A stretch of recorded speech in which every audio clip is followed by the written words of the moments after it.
Hi everyone and welcome to a new episode of Lockdown Dads. My name's Ian Dinwoody. I'm the founder of Inspiring Dads, a coaching business that helps stressed dads to balance work and fatherhood. I've got two children, a 10-year-old and a 7-year-old. And I'm James Miller, editor of workingdads.co.uk and author of Dads Don't Babysit. I've also got two children, two different children. And we're delighted this week to be joined by Nadia Nagamootoo, coach, psychologist, founder, owner of Avenir Consulting. Should we start with the question that I say used to be really boring, but this year has become the question of the year? How are you? Oh yeah, what a great question. How am I? I'm good actually. I'm about 2 weeks away from giving birth, which means that I'm trying desperately to figure out how to wrap things up, hand things over from a work perspective. So my mind is buzzing. I'm a bit tired, just the regular 8.5 months pregnant type of thing, but overall I'm really positive, and I feel like 2020 for me, whilst it's been a roller coaster, I think for everyone, but certainly for me, some amazing things have happened this year, and it feels like, with the baby coming in a couple of weeks, that it's just kind of, I don't know, exciting, something to look forward to, and sort of, the icing on the cake of a year that I surprisingly has been really great for me, and a massive learning journey. I'm looking forward to if that's going to be your tip at the end of the podcast, is the way to deal with this lockdown is to have a baby. That makes it all better. If that is your tip, it's a rubbish one. I mean, having babies is good, but I'm not sure it's a good way to deal with with lockdown. As you say, you're due any day, and obviously there's been a lot of discussion about dads and lockdown and people having babies. Has your experience been all right of including everyone in the process? So yeah, first lockdown in March, April, May.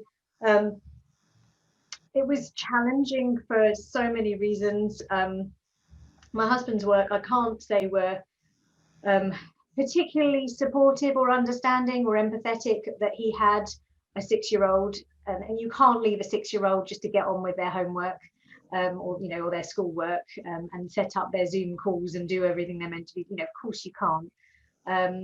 And so there was, and obviously me being self-employed, having Avenir, it meant that I was more available and more flexible. I didn't have a boss. I don't have a boss. Well, the boss is me, so which is great.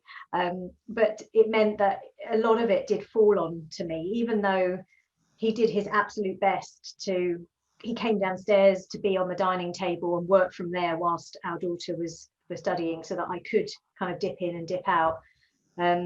But I was very aware that actually he had more pressure on him to continue performing, and to be honest, the deadlines that he was facing was even more intense than they had been in previous years. I don't know whether his organisation thought, well, they don't have a commute, so they might as well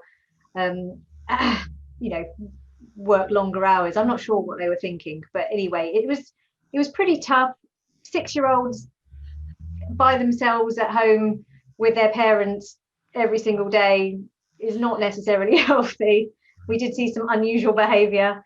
Some days were better than others. Everything that I'm sure so many people have, when you're in the middle of it and just going, I can't do this anymore. I need to step away because something bad's going to happen to one of us.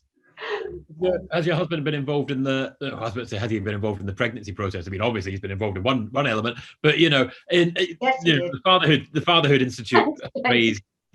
Institute have raised issues about dads being excluded from antenatal appointments and possibly from labour wards and stuff. Has that been your experience?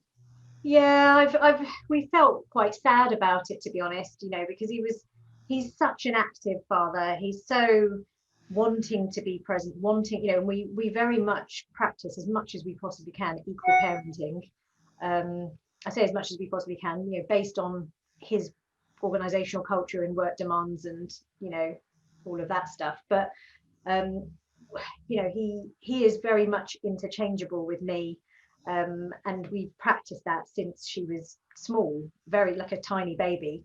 I went off to do my executive MBA one long weekend a month, and he was just, she was 10 months at that point, and I did that for 2 years, and never thought twice about it. Whereas a lot of people were asking me, oh, so where's your daughter? I was like, well, she's with her dad. So, and there was lots of judgment on me as a mother for doing that, but also sort of some question marks about whether he was okay.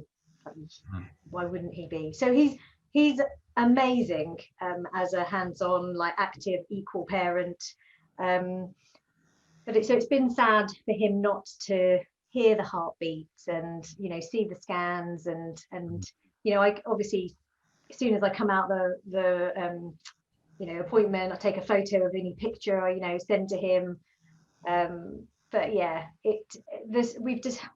we've been toying with the idea, and I think we're probably closing down on home birth, simply because the local hospital where we would go they'd be okay with him being there during active labour, but they'd send him away after 1 hour post birth, and I'm just like, that's really not okay. And I don't get it either, because like, if he's brought the virus in, surely if he's there for 1 hour or 10 hours, it doesn't make any difference, right? But Yeah, anyway, the rules are the rules. So so if we have a home birth, then obviously no one's going to send him away, and it's such precious time, and then the midwife said to me, oh yeah, but it's an hour, so you get enough time to take photos and stuff. And I was like, the photos? Not about the photos. I have a baby for Instagram. You're doing it all wrong. It's all about the gram, isn't it? That's why we have babies these days. It's his daughter. This is, it's his time, precious time. His first few hours with his daughter. I'm going to send him away after one. Well, we had 2 home births, and they were great. So okay. Yeah. I mean, obviously not for everyone, but worked for us very well. Oh, that's Don't have any experience of home births. We 2 C-sections, both categorised as emergencies, not really proper emergencies. But yeah, it's not nice. It's not nice not to be there, I think, and 1 hour to sort of decompress and share the moment and all the rest of it, and you're exhausted. Middle of the night it could be. Anyway, that's that's shame. So. Hopefully it'll all be all right. I hope so. I'm all for home births. Hopefully that'll work. Yeah. Let's just rewind quickly and check in us as well. How are you this weekend? Busy. International Men's Day this week. I did a presentation on Thursday to an insurance company yesterday. So that was about supporting. I can't remember what my title is. I change it sometimes. Supporting dads at work: a route to gender equality. So I really enjoyed that. A couple of other panelists with some really interesting stories. A lady in particular who was talking about shared parental leave and her experience of navigating through that. So that was really enjoyable. So yeah, it's been full on busy. I had a bit of a rant on LinkedIn that lots of people picked up on, and I'm now reading back going, maybe there's a little bit ranty, but ranty gets engagement. So I was complaining, and there's a story, a really great story from Zurich, who have done some amazing work in terms of flexible working and redesigning the job descriptions and the titles they gave to flexible working, and seeing what impact that would have. And certainly in terms of senior roles, and a lot more women were applying and getting senior jobs within Zurich over the year that they were studying. Hidden away slightly in the reporting of that was actually that men were also going for those jobs in much greater numbers. And I think that's a really important story to tell. So I had a bit of I fired off a very quick thing on LinkedIn that lots of people have engaged with, which is great, because I think it's one of the most powerful things to unlocking sort of gender equality is to involve men in that process. And we know there's lots of studies, aren't there, James, and Nadia, in terms of men want to be involved. And I know you've both researched it heavily. So yeah, busy week, quite good. It's a little bit chilly today. I've got the knitwear on for this. I'm usually t-shirted for when we record these shows. So but yeah, it's all pretty positive, I think, for me personally. James, you were feeling a lot not as positive as I'm feeling this week, I think. How's things for you? I hate lockdown. It's rubbish. I really do not like this lockdown. It's just boring, isn't it? It's just, I don't know. I said same as last week, basically. And the trouble is, we've still got 2 weeks of it to go. It feels like a slog, I have to say. However, I would say there is one shining bright light in the future that I'm very much looking forward to. That's gonna change things, and that is that's you, Ian. I'm supposed to be going for a walk with you next week. Oh yes, we are. We're having a socially distanced mandate, aren't we, next Thursday? Oh, looking forward to that, because I think there's a lot to be said for this. Just getting out and going for a walk and doing your socially distance with one other person. My partner's been doing it quite a lot, either sometimes phone calls, sometimes people that live locally having meetings and stuff. And for whatever reason, I don't know. I am usually out sort of meeting people, but I think I usually meet people uptown in the city rather than locally. So I don't really have so many people to go walking with. I think you've had to settle for me, I guess. Well, yeah. So I've got Ian and I are having a walking meeting, and I'm just looking forward to getting out and going for a walk with another human being instead of just sitting at my table looking at the birds and the back garden and the same view every day. That's my trouble with lockdown. But I'm basically all right. I'm a man, so I just go, yeah, I'm basically all right. It's fine. But yeah, I think this lockdown is a struggle for a lot of people. But it's not. I don't know. It's not a struggle. It's not hard. It's just boring. I don't know. I can't quite find the words for it. It is a struggle, but it's not. I don't know. Anyway, it's still a couple of weeks' time. We'll be through it. Eh? Yeah. Hopefully. Let's talk about the path out of this boring lockdown. Let's talk about the path, which is the next feature, right? That was quite smooth, wasn't it? Let's talk about Nadia's path to what you do now, Nadia. As you say, you got the sort of background in coaching and psychology and stuff, and obviously you kind of you do focus on dads a lot these days. How did you come to have that focus? Yeah, so I think like a lot of paths, isn't it? It's a personal experience. For me, it was very personal. So I was happily on a career path that didn't actually focus on diversity and inclusion predominantly. Like I obviously now specialize in this field. As an occupational psychologist, I was doing a lot of leadership development work, a lot of facilitation, culture change, organizational culture change, transformation. As with all things in life, when you have a child, it just changes your perspective on things and refocus. So I had some time out when I did have our daughter, and at that point I'd already been at a London local authority, Lambeth Council, for about 4.5 years. And I thought, okay, it is time for a change. Let me see what new path I can go on. Where could I go with this? And it just so happened that whilst she was 5 months old, and I started thinking, I want something exciting, post maternity leave. And this opportunity came up to apply for a scholarship to win an executive MBA at Henley Business School through the 30% Club. Which you will know is the organisation that's helping to support female talent in particular and trying to get 30% on the FTSE 100 boards. Well, that was their aim, at the time. So I applied, I won. That's a short story, obviously, and I started this executive MBA when Ilana was 10 months old. And that's at the point, as I mentioned before, where we sort of very much took this equal. My husband took shared parental leave, and we sort of figured it out. But during that time, it made me really think, gosh, we had this conversation, my husband and I, about, well, you should, shared parental leave is there. Use it, take it, embrace it. It's a once in a lifetime opportunity potentially, depending on whether we have any more. And he was hesitant. He was sort of saying, well, no one in my company's done it before.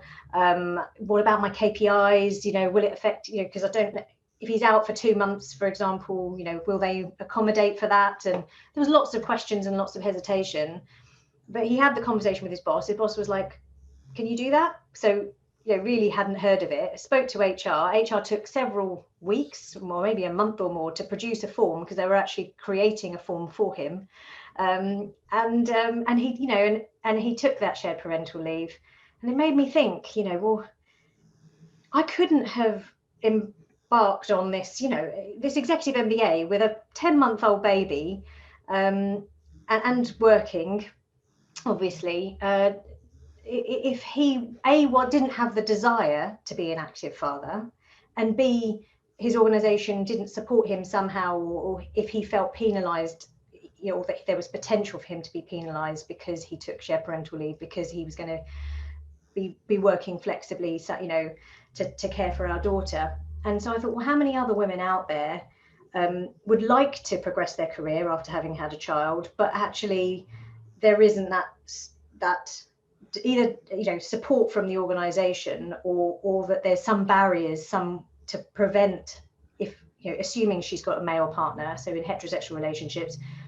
to prevent him from working flexibly and taking an active role in childcare. And so that's why I ended up investigating it, researching it, which was my MBA thesis was all on that. And found some really critical barriers, actually, from an organisational perspective, that limit men's decision, or influence men's decision, and limit their choices around being an active father. So yeah, and it just sort of went from there, really. And I was doing keynote speaking, you know, after that, and thinking, actually, we've got to change this. We've got to do something about this, because you've got men who want to be more active. You've got women who want to, you know, be more, you know, pursue their careers. And unless you've got support in the system, whether it's society or in organizations, to allow, you know, to get rid of these gender stereotypes about the man being the provider, the woman being the carer, we're just, I mean, progress is slow as it is. It's going to, you know, we're not going to get anywhere fast, basically. Nadia, I mean, that was about, I guess that's about 5 years ago since you went through that shared parental leave and you did the MBA. Yes, How do you think things have changed over the last 5 years, and possibly, you know, the impact of COVID as well? Yeah, it's a really good question, because I mean, we know, I mean, the Office of National Statistics has looked into the impact that lockdown has had on active fathering, and it absolutely shows a positive picture, in that the amount of unpaid childcare, that, you know, time that men are during lockdown have spent, has gone up dramatically. Men are still working more than women, but during lockdown, certainly they did a lot more childcare. So I think the challenge here is, have we actually fundamentally changed the system? Is it because lockdown was for a finite period of time, and behaviour changed in that time, but as soon as it goes back at some point to some form of normality, whatever that looks like, that people will just revert? So once people are commuting again and doing that, we don't want it to, but I'm not convinced at this point that it's sustainable. And that would be such a shame, if that is the case. I think men have at least got this taste for what it is like to be more connected with the family unit, more hands-on. If they can find a way themselves to maintain that would be great. But if the system doesn't shift to allow them, then they'll have to inevitably they have to conform to what their organisation, or the culture and the leadership in their organisation requires of them. So yeah, I don't know. It doesn't sound very optimistic, does it? Sorry.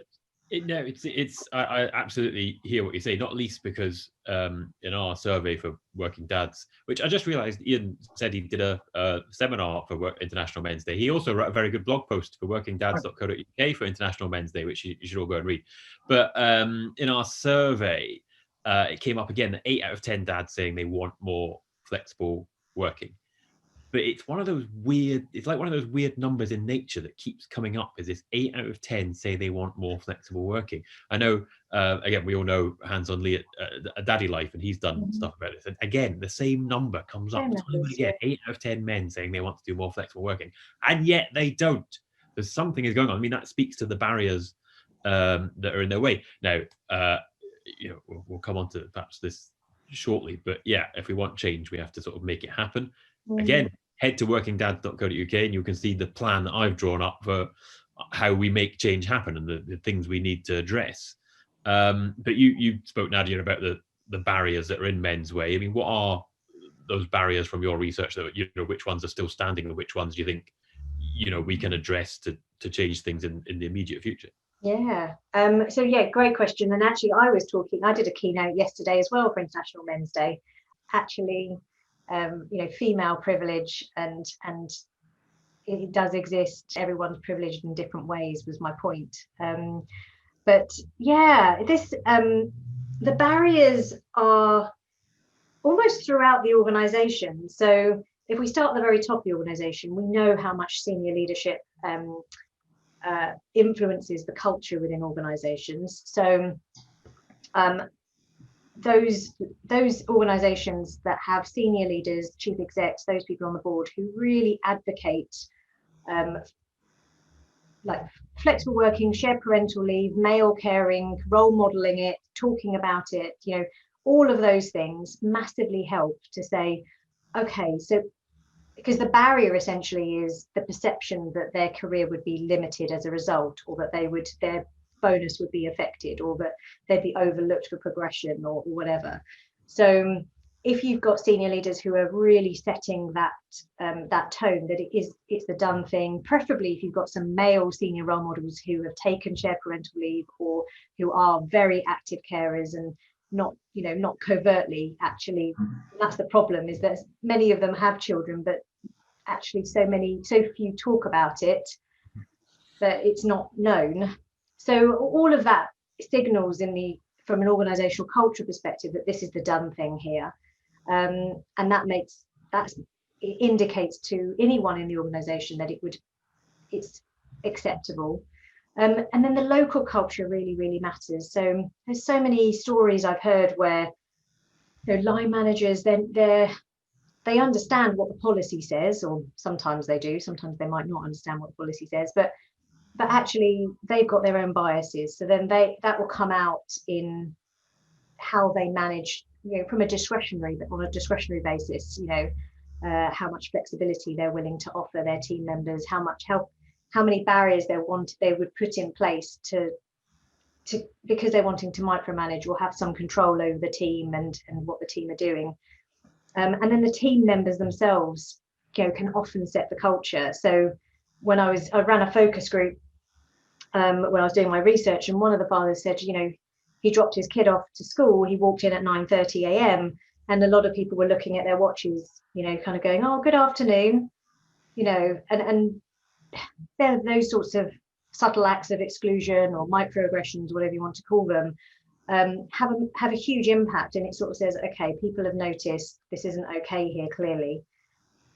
So there's a whole combination of things. It's not solely about the policy. It's very much about behavior and language and expectations, and yeah. The language one is really interesting, actually. It's something I'm sort of pondering, and I don't want to give it away because I haven't quite thought it through yet. But the death of banter, that looking at the watch and saying, "Oh, good afternoon," when we're all working from home, that's gone. And that, as you say, is a huge barrier to men modeling it and using flexible working and all the rest of it. And you sort of, banter by its very nature, it's just banter, right? It's just banter. But actually has a huge weight of it, and that really weighs on, particularly on men. I mean, again, I know that's something you've dealt a lot with, Ian, not with your clients and people that you've spoken to, the comments that come up time and again, that they have a huge power, don't they? Yeah, it's painful sometimes. It's just like it adds up. It ends up being a sort of weight of expectation, and it's that signaling thing. It's not the way we do things around here, and I think Nadia, I think it's really interesting, that sort of multi-leveled aspect where you've got both the leadership role, the culture, and also underneath that the line management, and having all those layers sort of working together is so important to make things actually better, as opposed to just sort of talking about it. But I think that's important. But I think it's important to talk about it and to agitate for it, and for men to own what they want and speak up. theme that came up around International Men's Day. I did a lot of the research for the piece I wrote for James in a Facebook group for men called the Modern Man Club, and there were men in there going, "Oh, I haven't seen much," and then lots of other men saying, "Actually, I have." And then the question was, well, if you haven't seen anything and you want to say something about International Men's Day, why don't you post something on social media? Men were encouraging each other to say, actually, talk about what you want and what's good about this day and marking it. So I think it's important.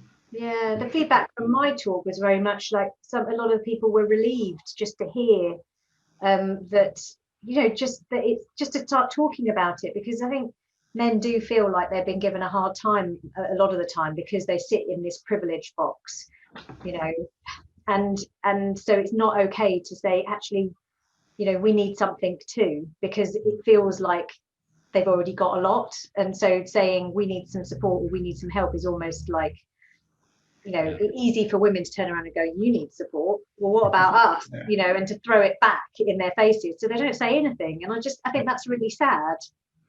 It can feel self-indulgent. I think that's it's a good word. But I think you have to be explicit that the whole reason that we are trying to make life better for dads is actually to make life better for everyone. It is not the Ben Bradley argument. Why is there no minister for men? That's not the point. The point is trying to make things better for everyone. And that, this kind of leads me on to the tips, because I had a few tips, then I thought, no, there's only one tip I've got this week. How everything's a bit miserable and we could all do with a bit of hope. There is only one man who always brings hope, and up he stepped. Barack Obama.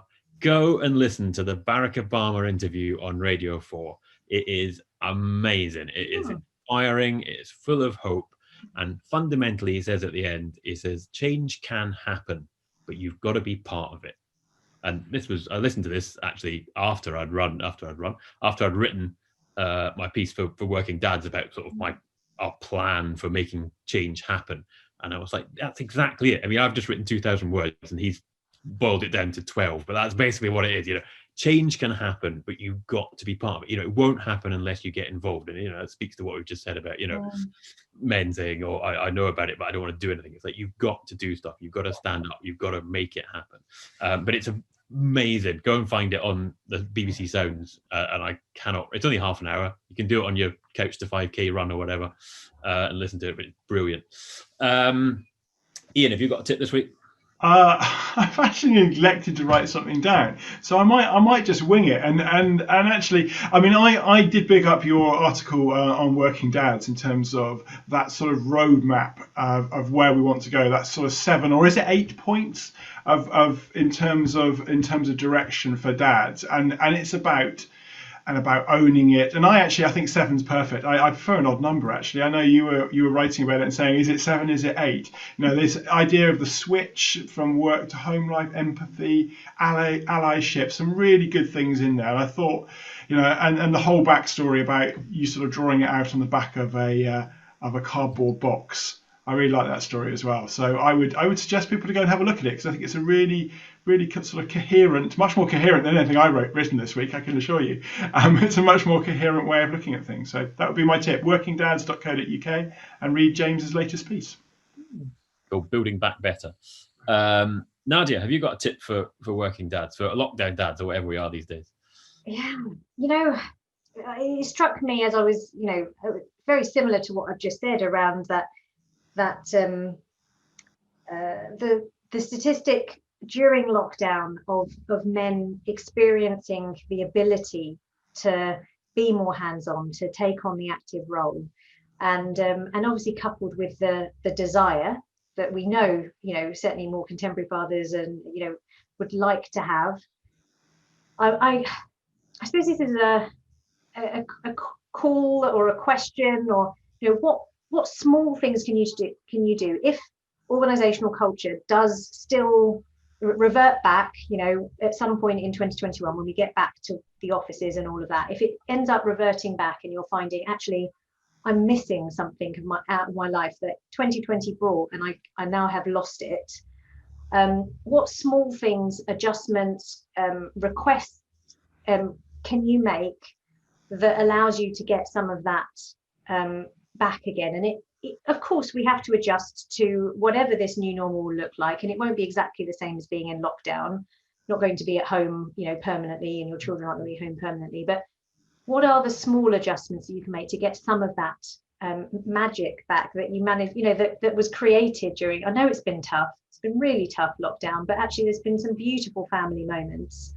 And I think that's one way to help maintain and sustain this, this shift that we want to make. We want to see more fathers being active and having the ability to, and enjoying their time with their children and their families. I think that's a brilliant tip. I think that's a brilliant set of tips. You've got Barack Obama with the overarching change. You've got Go and Read Working Dads with the sort of plan-ish. And then I think that's equally important. What you say, Nadia, is exactly look for those tiny little steps. Well, they don't have to be tiny, but they can be tiny and they can still make a difference. From a mental health and a well-being perspective, it's so crucial, especially if we do feel a sense of loss from what we had, when things do revert back. It's super, super important. And it applies to so many dads as well. We talk about 8 out of 10 dads. It's an enormous proportion of men who want to do things differently. So, yeah, it's important to do something, like you say, agitate for the change. Something. Absolutely. Nadia, where can people go if they want to know more about what you do? So on the Avenir website, so that's www.avenirconsultingservices.com. My LinkedIn profile, I'm very active on LinkedIn, as both of you are too. So that's just Nadia Nagamootoo. I'm actually on Twitter, which with the same Twitter, the same handle. So lots of different platforms. I might be a bit quiet over the next few months, but please do connect and do follow me. And check out the website and my podcast show as well, because I do have one too, called Why Care. Exactly. We'll put all of those links in the comments below. Nadia, it's been great to have you with us today, and lovely to catch up again, both on screen and off screen. So it's been a pleasure having you with us. This has been episode number 24 of Lockdown Dads. We are back next week. We'll be James and I will be refreshed after a little bit of FaceTime and a little bit of walk on those well-worn paths in the in the park. Actually, not too close though. Not too close. But we're podcasting before the walk next week, Ian. Are we? Oh yeah. Yeah, but by the time people have watched it, yeah, you're right. I get very confused every week about this. But thank you very much, everyone, for joining us for episode number 24 of Lockdown Dads. Thank you, everyone, and goodbye. Bye bye.